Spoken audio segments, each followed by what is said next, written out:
Hi, week 3 has a lot to cover. It's very important to be sure that you're reading your text. Both texts this week have chapters that you need to review. They'll give you some excellent examples and a deeper understanding of the material that we're covering in the lecture.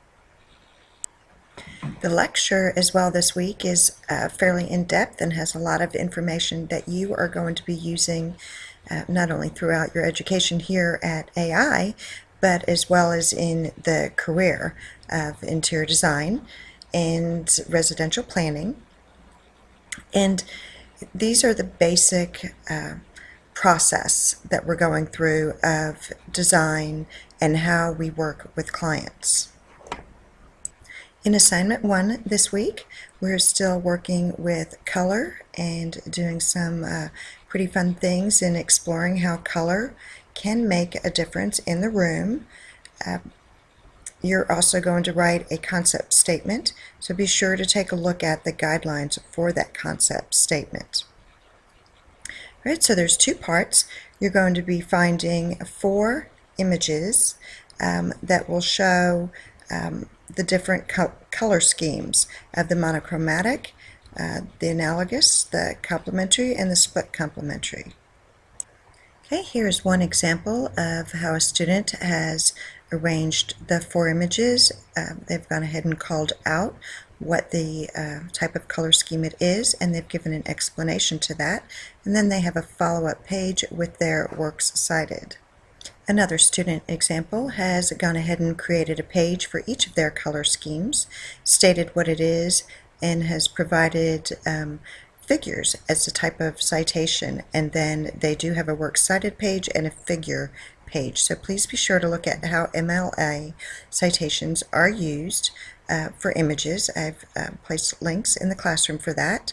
Notice how the student not only gave us an image or a couple of images of the color scheme, but also provided the color wheel and then something that maybe you would see either in nature or a little bit more often to give you a comparison of how that works.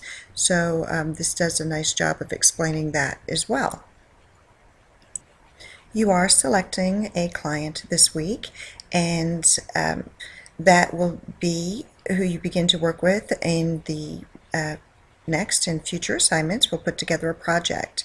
As I mentioned, here is a link on how to cite your MLA images, or images in the MLA style. Okay, and then you'll be writing a concept statement. Assignment 2 has a lot involved in it. All of a sudden now we're into the programming drawings, and that's why I say it's so important to read not only both of the text but the lecture pages so that you have a good understanding of what our programming and process drawings are. So I like to think of the project process in a circular fashion, as you've seen here, where you're identifying what the problem is with the client. So in this case, it is a condo, and then each of you will select your client to work with and how you're going to arrive at those solutions. Well, we don't just have the final solution. It's a process.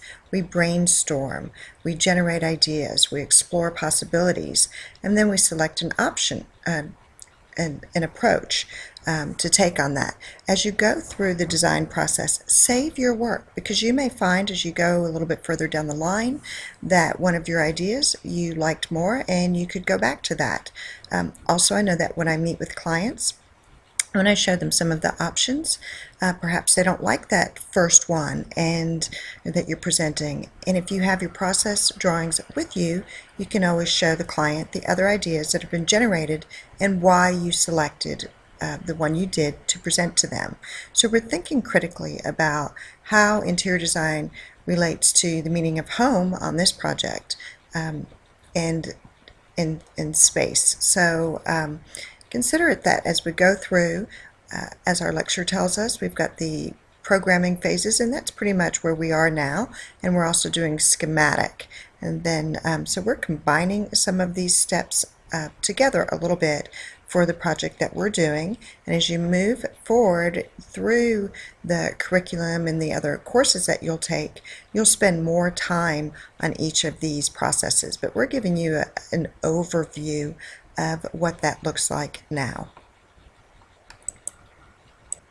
So the criteria matrix does help you visually lay out what the functions and the spaces are and their adjacency with one another, and what the client's needs are. So this one is for a small office, and it tends to look a little bit complicated. The one that you're starting with now is much more simple, but you will want to be sure that you do have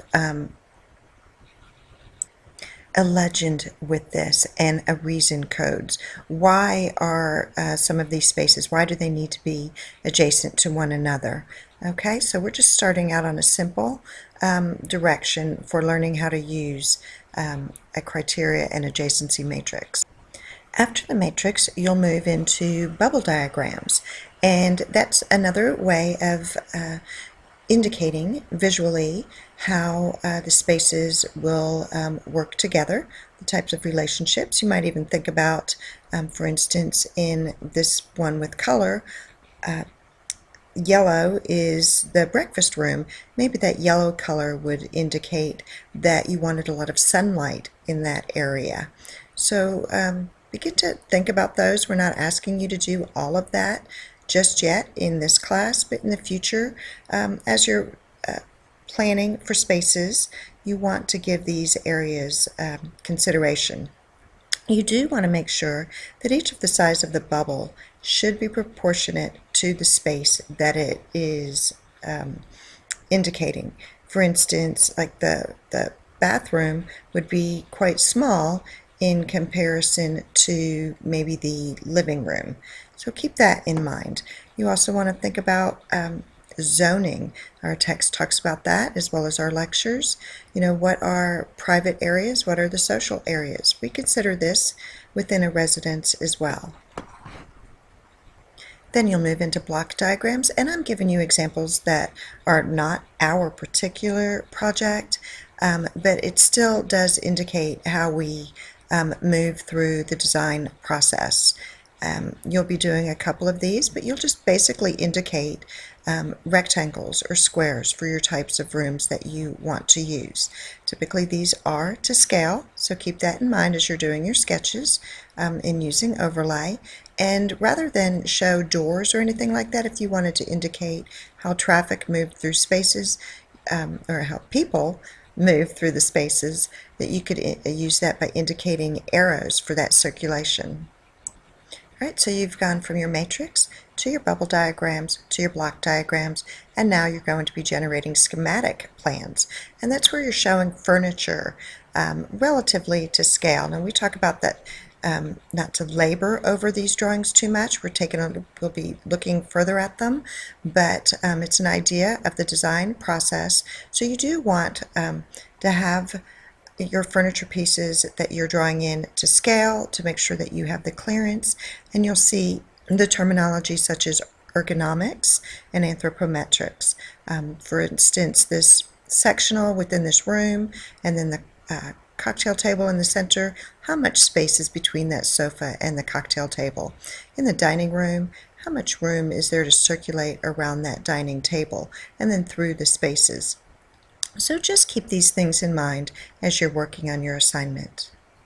So in assignment 3, you will put a lot of thought into understanding the design process. You will have 1 adjacency matrix, 3 sets of bubble diagrams, 3 sets of block diagrams, and 3 different furniture arrangements. So make sure you work on those. You want to offer your clients options. Think about how many times you may have moved furniture around a room, and that can get kind of tiring physically, so we're doing it on paper now. And that's, you know, our style as designers. Now, we're saying that none of these sketches should take you more than 5 or 10 minutes.